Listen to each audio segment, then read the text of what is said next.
Email marketing is dead. And if you're using email marketing for cold traffic, stop it. People hate it. It's annoying. It has the lowest conversion rate of any marketing channel on earth.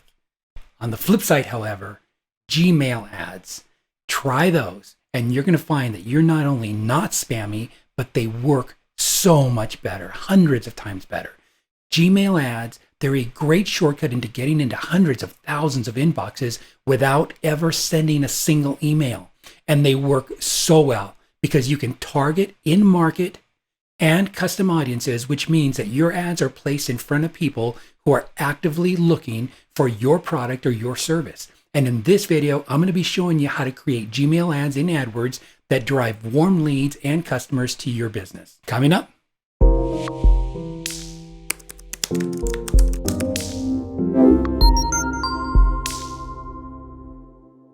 Hey everyone, I'm Richard Cruz. I'm the founder of WSI Priority Media.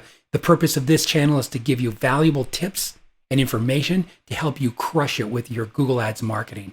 And before I go into the step-by-step process of how to create Gmail ads in AdWords, let's discuss a couple of things. Google, who owns Gmail, has 4.03 active Gmail users in 2020 who love Google's amazing free products, and they accept ads as part of the price of using the free services. And you have immediate access to all of those inboxes of those people who are likely to buy. So how does Gmail know who's about to buy? Well, as you know, they're owned by Google. Google's reach is massive.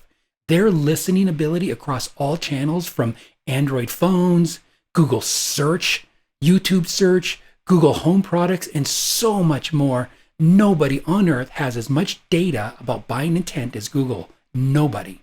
And Gmail ads, they are extremely affordable because not a lot of marketers know really how to use them. And that's a huge opportunity for you if you take the time to set them up.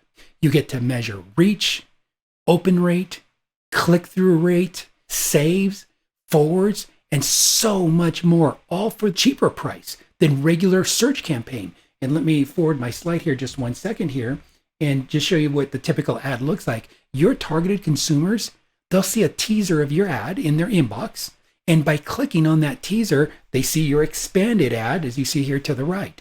And every ad has a save to inbox link. It allows the user to treat it just like a regular email service with forwarding options.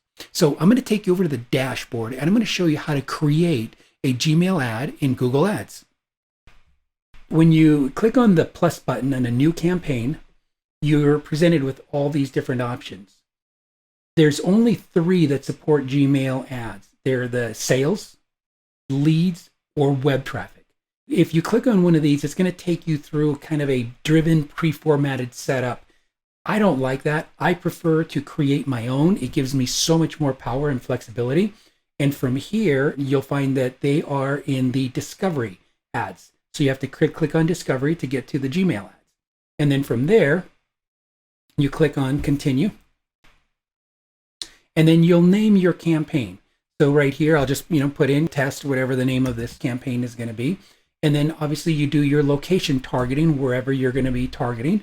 And you can go by radius, you can go by counties, you can create a whole custom list of where you're going to be targeting at. And then you enter your locations, and then you start saying, what do you want to focus on? Do you want to focus on conversions right here, for example? So you set a cost per action. So you put in what your target CPA is. And what's nice is it tells you a target CPA for discovery campaign is about $11.24. So by clicking apply right here, it'll go ahead and it will put that in. And that's a pretty safe place to start as you're gathering data. And so from here, it'll say spend the average that you want to spend a day. And you don't have to spend a lot. You can literally just get started with about $10 a day. And that's enough to be able to test a campaign and be able to get it rolling. In your ad group name, what you want to do is you want to put in what your specific actions are going to be right here as far as where your targeting is. And so I will put here just, test ad group name. And you have here the audiences, who you want to be able to target. And so let's say, for example, we're in here and then you're in search, for example, it's already given me information. This is my test campaign, but it knows that I am a digital marketing agency. We focus on Google Ads. And so it's already presenting this right here. I can go in a little bit more, for example, and then I can type in, say, for example, running shoes. And then it'll give me the different types. And let's say that it is activewear that I'm in, and then it starts bringing that. And so you can use all of this search. You can go through the ideas section, right here, obviously, of course, and you go into the search, and then you can browse and then use the browsing of who they are, what they're actively searching for or planning on. And so define your audience. What I would recommend is if you're looking for somebody, for example, here in your audiences, and you start getting into different sections, start segregating and create different ad groups. Let's say, for example, you have men's shoes and you have, say, for example, women's shoes. You can start segregating, if they're very different as far as the product types. But you can get into parental status, marital status. There's so much targeting information, and we don't have enough time in this video to go through all of that. But as you go through, all the sections here are pretty simple and pretty straightforward. Here you get into the demographics, obviously, into the male, female, into the ages, and just start checking, what's appropriate for you. Once you've got this targeting right here, you are set to go. You have all of your information that is all inputted in here for you. Right here is your audience expansion, by the way. And it defaults to know how much you want to expand. I turn this off. I like to be able to set what I do right here. For example, it's giving you the totals of how many people, how many impressions, it feels that it can get you. And it can get you a lot more, but it's going to sometimes get into unrelated audiences. I want to be able to drive who I'm targeting that to. And then here you go ahead and you start your ad. So you'll do your discovery ad, your carousel ad, for example, or if you have existing ads. Let's say you go into your discovery ad. Now you start putting in all of your information. It's very straightforward, very simple.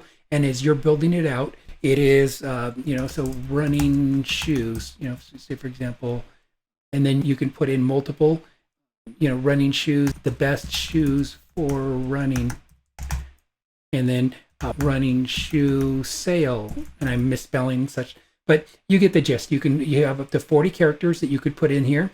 And then your descriptions, it gives you 90. Use 90. I see so many people that they'll use just a few characters. Use that information. They're giving it to you for a reason. It's your real estate. Promote your business. You can put up to 5 different descriptions in here, and you can use 90 characters in each one of those. Then you put in your business name, right? Running Shoe Company. And then any advanced URLs and stuff go here. I don't want to spend too much time on that. When you start uploading your ad, it'll ask you to put it in certain dimensions. If you go to support.google.com, you can find the information there, and I'll put a link below to this page. And in here, it'll give you the actual sizes. So for a Gmail ad, it gives you the totals right here, but for the logo image, you want to make sure that you do this. Don't put in something that is off, because it's just not going to look well at all. What your maximum file size is, what your resolutions are. Everything here is just very clearly laid out for you and what the parameters are on that. And once you set that up and you're able just to monitor, like I said, the clicks, the click-through rates, the saves, all of that information. And once you start getting some traction on it and you start really developing that campaign, ramp it up, grow it, generate more and more leads. And we use Gmail not just for top of the funnel, but we use it a lot for retargeting. So if somebody comes to our website from a search campaign, we love to be able to hit them on YouTube. We love to be able to hit them on Gmail ads. They just present a great, incredible opportunity for you to bring people back to your business. And that is how to create Gmail ads and AdWords. And so I told you what I love about Gmail ads. I'd love to hear from you. Tell me what you like most about Gmail ads. Put it in the comment below and let me know. And you know what? If you found this video to be helpful, give it a big thumbs up, share it, and subscribe so that you're alerted of future training videos just like this. Thank you for watching.